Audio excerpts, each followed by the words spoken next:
That is correct. We have bought a new four-wheel drive. It's right behind the camera, but before we reveal it, there's something that we have to take care of. You'll probably have some questions like, why a new car? When's the FJ build that we promised? When's all them videos coming? What, when, how? Is Leroy getting replaced?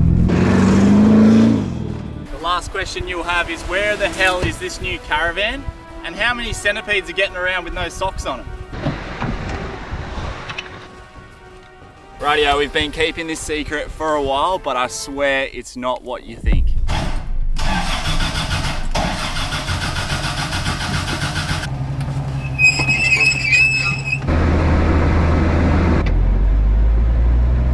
But a lot of you will be wondering, what happened to the FJ? Well, I'm driving it right now, and as you can see, it's a lot of fun to drive, and it's always been a dream of mine to have an old Landcruiser and a new Landcruiser. Me and Sarah have been full-time travellers for the last 4 years. We are quite young, and the sacrifice we've had to make that happen financially is that we're not in the housing market. We do not have a house. So pretty much the constraint that we're sort of working on is having enough shed space, enough real estate of ground, and obviously overhead coverage that we can do this FJ build. So if you watch any channels, they all do these builds in a shed. It's just not possible to do it on a driveway or on the road. Hopefully we can get that FJ build started by next year. That's what we're planning for. But that is the bad news. The good news is we have ourselves a new vehicle. Well, new to us anyway. Rightio, we're bidding on a car on the auctions. I've never done this before. I don't know how to bid. Hopefully if we can get it at a decent price. So let's have a crack here. Not the Golf. I've been waiting all day. On that one. Moving on to lot number 292 is a 1993 Wobber and A manual diesel 6-cylinder. We're going to start this one away. We'll have some fun. 2,000 taking $500 right. Let's go. 2.5. Oh, I just did. 3.5 now. 4. At 4.5 in. 5. 5. Half. At 5.5 now. 5.5. At 5.5. At 5.5 here. Now at 5.5. At 5.5. Come on. Our budget was 5. Oh, Keelan. Entering danger zone.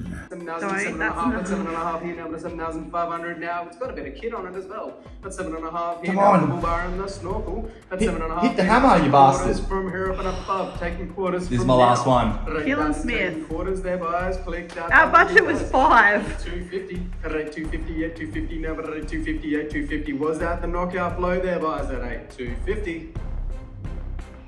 Yes! Keelan, our budget was 5 grand. We just got...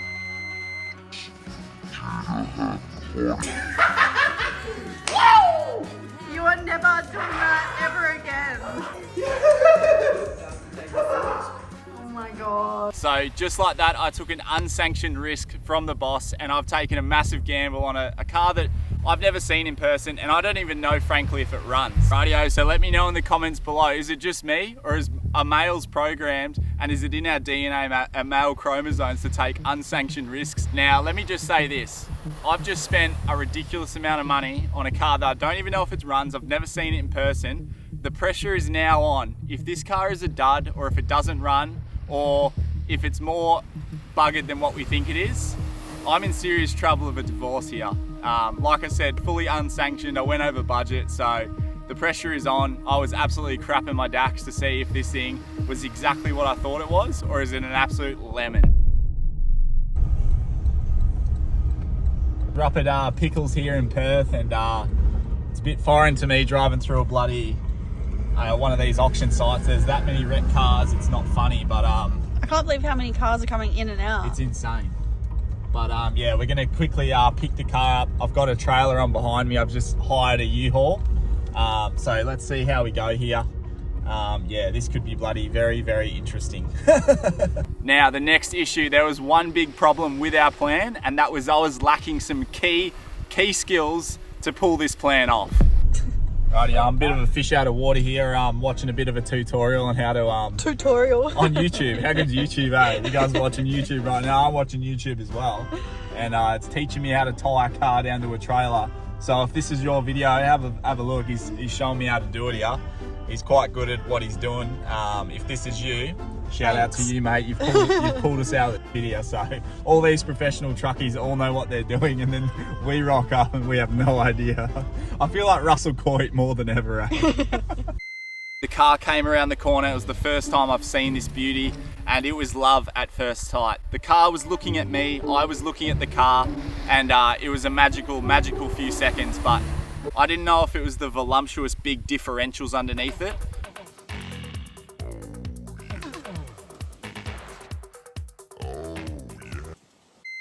But yeah, my arousal rate went through the roof. The heart rate increased right at the same time. Sarah's hopes diminished as the damage of the car revealed itself.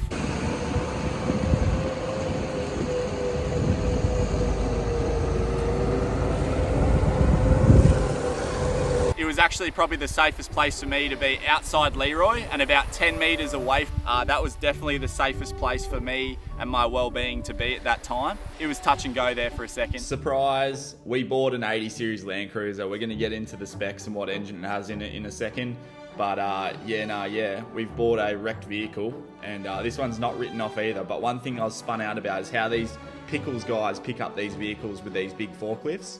I've never seen anything like it before. So that's when I seen the next problem, and it's a big issue with the vehicle, something that I wasn't aware about. I'll flash it up on the screen. Yeah, that reared its ugly head, and I knew from that point it probably wasn't going to be as smooth sailing as I thought. For those watching that aren't mechanically minded like myself, this is a snapped sector shaft, so an output shaft out of the power steering box of this 80 series, giving it absolutely no steering. Now, we won't have a forklift to unload the car off the trailer once we get home, and that's when it's going to get very interesting without steering. After seeing that issue, a whiff of uninformed pessimism filled my nostrils, and it was time to strap this big girl down on this 3.5 ton U-Haul trailer using the brand new bondage techniques I just learnt off some poor bugger on YouTube.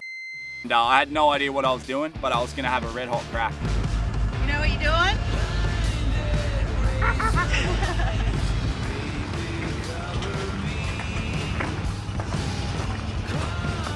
With the 80 strapped down onto this U-Haul, it was time to take the big girl home and yeah, look after her with some TLC. But the thing I was most looking forward to was trying to crank this car over, because if this car didn't turn over, it was an absolute waste of money and an absolute lemon, and yeah, I was definitely in some serious trouble. So the pressure was definitely mounting. iTech World are having a massive sale up to 50% off, and with our discount code SKT, you can make that an extra 5% off, so up to 55% off. Sale prices are insane, guys. The iTech 120X is only 560 bucks. Remember the code SKT, we'll get an extra 5% no matter what time of the year it is, 365 days a year, no matter what the sale. Add an extra 5% off with the discount code SKT. Tell your friends and family, make sure they save the money as well. Put that hard-earned cash back in your pocket.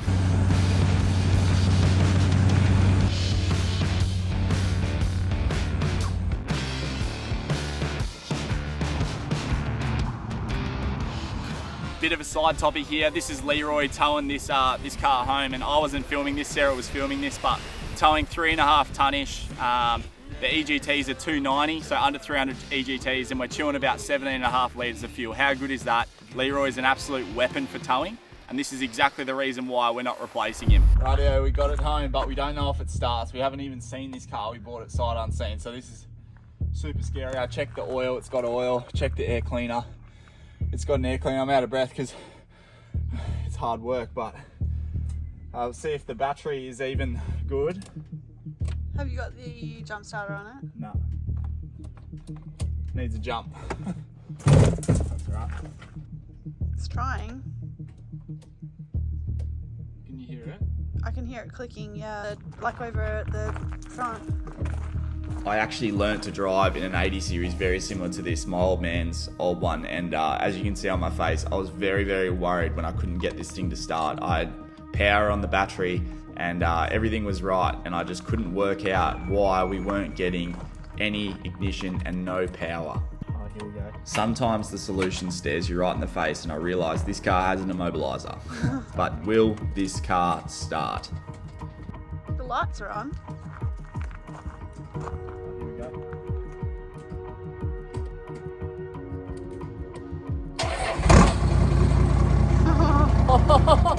Oh. That's fine.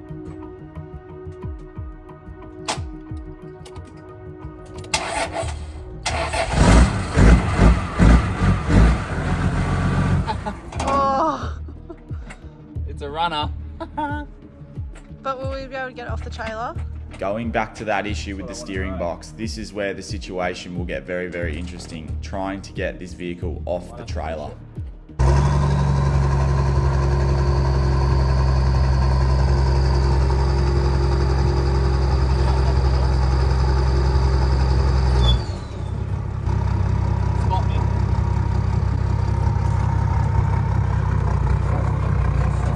Yeah, just straight back. Now it's this point in the video I want to pause it and just let everyone know if there's anyone out there watching this that works for U-Haul, it's probably time to turn the video off. There's nothing to see here. Straight, straight, straight. Yeah, that way. Oh, slow down, slowly. Oh, you got no steering? Oh, no. Go forward. Yeah, we got no steering and it's just like sort of come up on the trailer a bit here, like the steering's all disconnected. So what I'm gonna do is ratchet strap this. I can't physically push it, so what I'll do is I'll ratchet strap it and then ratchet it back straight, hopefully. So bit sketchy. Wait, is it in park or like the breaker? Hopefully this works. Yeah, I'm stressed.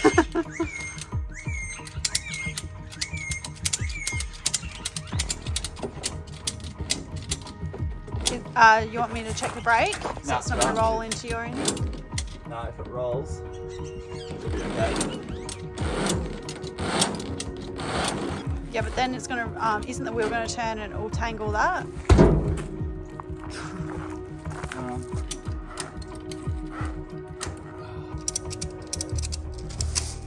Safety third. Time moving? Yep. Oh, little bit. We got the car off the trailer and thankfully there was no trailer damage and no human life was harmed in the process. It was a bit sketchy at one point there. I had no idea what I was doing, but hey, you just make things happen. You just make things work with what you've got. This car was a runner. This was a mechanically good runner. Maybe not A1 paint or bodywork, but that's not important to us in our application. And I'm about to get into why. But a few of the mods this car had that we had no idea was that straight through exhaust.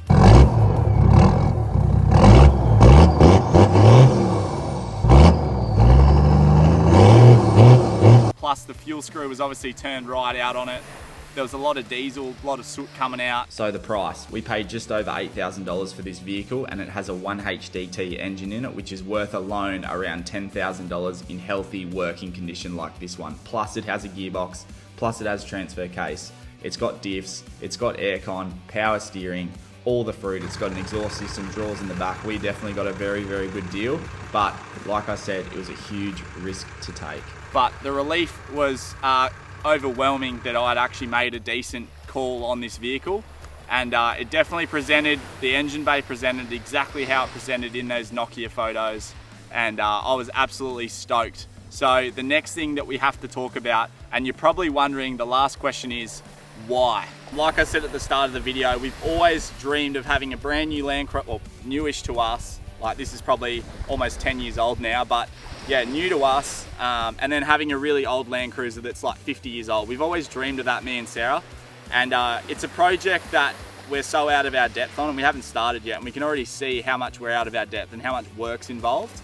And we want to eventually do this thing up to tour around, camp, and enjoy Australia in it, because these vehicles, these old FJs, are literally designed for Australian conditions. Now, these days, the 2F petrol fed from a carby, car doesn't even run on unleaded. I've got to put additive into the fuel to make it even run good with unleaded. Unleaded fuel's too powerful, too much octane in it, even 91. So I've got to water it down with this additive.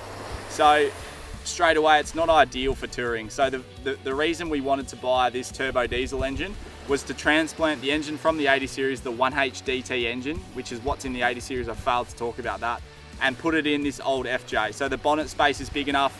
People have done this conversion before, and essentially all you're doing is converting an FJ into a BJ, which the BJs came out with a factory diesel engine. So that's effectively all we're doing. We're turning it from an FJ to a BJ. And of course, we're selecting a Toyota engine to keep it as in the family as we possibly can, but we've just taken a more powerful engine, and maybe one day we don't want to rule out towing something. Now, I'm not going to talk too much about what we're towing. It's just to be able to maybe do that one day with this little car. And that's the whole reason we've selected the 1HDT. It's one of the best engines Toyota ever made. Couldn't afford an FTE, and it just wasn't suitable with all the electronics to put a 1VDJ in it. So the 1HDT was the perfect mid-ground for a conversion. So the next question, and some people will know this, but some people actually do an 80-40 conversion. Essentially, they take the 80 series cab off the chassis, and it's on a coiled chassis. They cut the chassis down and then just put the FJ body onto the 80 series, and they call it an 80-40 conversion. The benefit of this is there's no engine transplant. You do have to do a lot of chassis manufacturing, but you get coiled suspension, which anyone knows is more comfortable for touring and doing what we want to do. So that is the next question we've got to consider. However, because the steering box is broken, like I showed in the video, we can't drive the vehicle. It has had an impact, but we don't know if the chassis is bent or not. So that's something that we will investigate down the road. But let us know in the comments below. We are doing this conversion, but should we do an 80-40 conversion, or should we just grab the engine and put it straight in the FJ? That's the next question. I know you can get a really comfortable ride in them FJs with parabolic leaf springs and a good quality set of shocks. I'm leaning more towards the 40 series chassis because we don't do hard wheeling. It'll just be a little tourer. But yeah, let us know in the comments below. So if you did enjoy today's video, you had a bit of a laugh, make sure you hit that subscribe button. It's the easiest way to support us and make these fun videos. We love making them, and we hope you guys enjoy watching them. So if you did, drop us a comment, drop us a like, and the van's coming, the van's rocking up, so stay tuned. That might be next video, it might be the video after, but who knows? So stay tuned for that. We cannot wait to show you. It's crazy. Industry first in so many different ways. We cannot wait to show you more than that. And the hint that I've released is that we are upgrading, and it's gonna be something that's more off-road than what we previously had. So you make sense of all that. But anyway, guys, thanks for watching, and we'll see you in the next one. Make sure you subscribe to not miss any of that FJ content, and guarantee you're gonna love the video that's flashing up on the screen right here, so give it a click.